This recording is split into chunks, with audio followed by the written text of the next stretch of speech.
tá? Então, é uma coisa interessante de você olhar também, caso você faça um cache, mas você não tem espaço suficiente na memória para fazer isso, você pode utilizar o persist. O persist tem várias formas, como eu falei. Você pode persistir um pedaço no disco, um pedaço na memória, você pode persistir esse dado todinho já serializado no disco, para quando ele recuperar vai ser menos serialização e assim por diante, tá?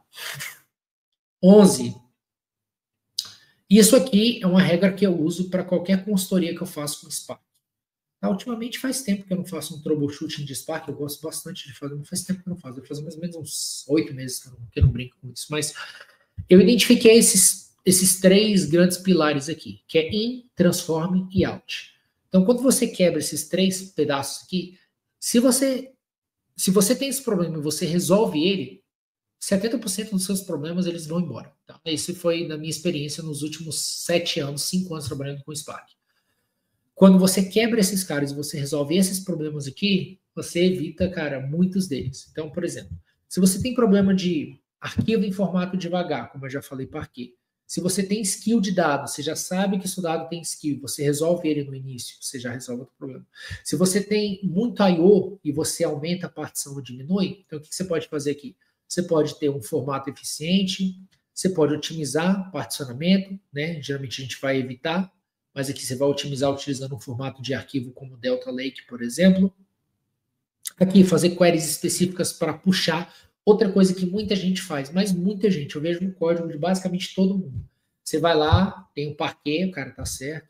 Na hora que ele vai fazer a query lá no parquet, ele dá um select asterisco. Né? Aí ele traz tudo para o Spark. Eu preciso de tudo? Não, cara. E às vezes quando você só reduz o escopo da quantidade, ou seja, o que a gente chama de pruning, inclusive eu mostro isso no curso de mastering também.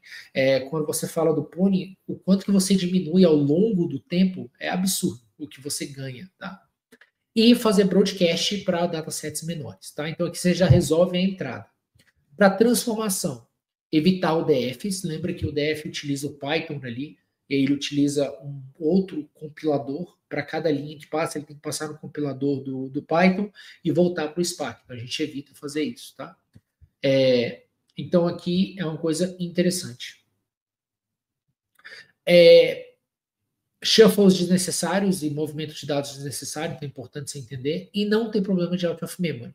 Então, primeiro, a gente evita transformações wide o máximo possível, a gente faz o caching dos data frames intermediários, como mostrei lá em cima, e a gente tenta otimizar os joins com hints. E por fim, na hora de escrever, tá? Se você tem que escrever no full insert, se você tem que versionar outros pontos que a gente vê muito comum em cliente, o cara tem o data lake, o cara não tem uma rotina de inspiração de versionamento, e o cara escreve. Aí você entra lá no versionamento do Delta, tem 200 versões.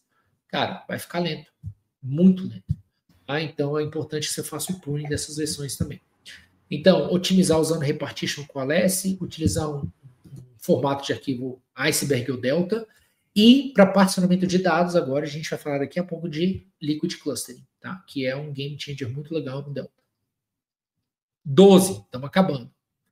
Ah, Luan, eu quero processar em tempo real. Consigo fazer isso com Spark? Consegue, utilizando Structure Streaming. Então, Structure Streaming é um cara muito legal para você poder processar dados em near real time.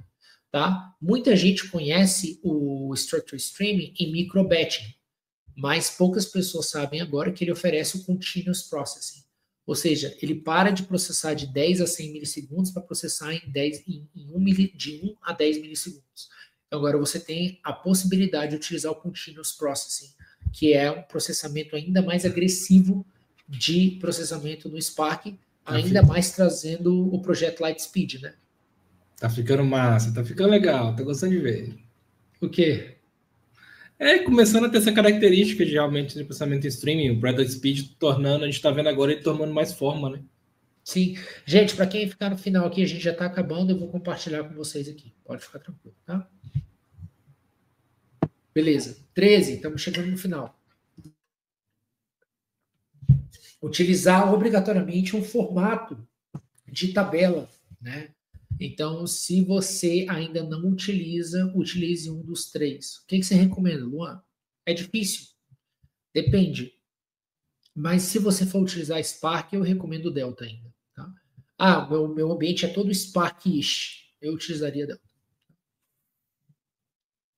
Mas, de novo, iceberg excelente também, você não vai ter problema nenhum. E eu também não vou entrar aqui nos detalhes, que senão se eu for falar aqui, a gente passa 10 dias falando disso aqui. Mas, a discussão enfim, eterna. eu utilizaria o delta ou iceberg. Pronto. Tá? Beleza? 14. Ah, tá. E um projeto para vocês olharem, chama Apache Xtable. Depois derem uma olhada nesse projeto. Isso aqui é muito legal. Você consegue fazer interoperabilidade de todos os formatos de tabela dentro dele. 14, penúltimo, Mateuzinho. Liquid Clustering. Então, isso aqui é importante vocês entenderem. Olha só. Quando você tem um delta e você faz uma query específica aqui, o que ele vai fazer? Ele vai fazer um predicate pushdown. Ele vai fazer um pushdown no arquivo. Então, cara, eu pedi o quê?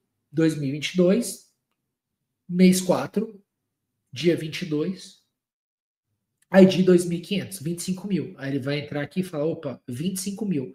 Cada arquivo tem uma informação de estatística. Então, nesse primeiro arquivo aqui, ele tem o min de 12 mil e o máximo de 23 mil. Então, não está nesse arquivo aqui. Ele fez o prune, ele removeu ele.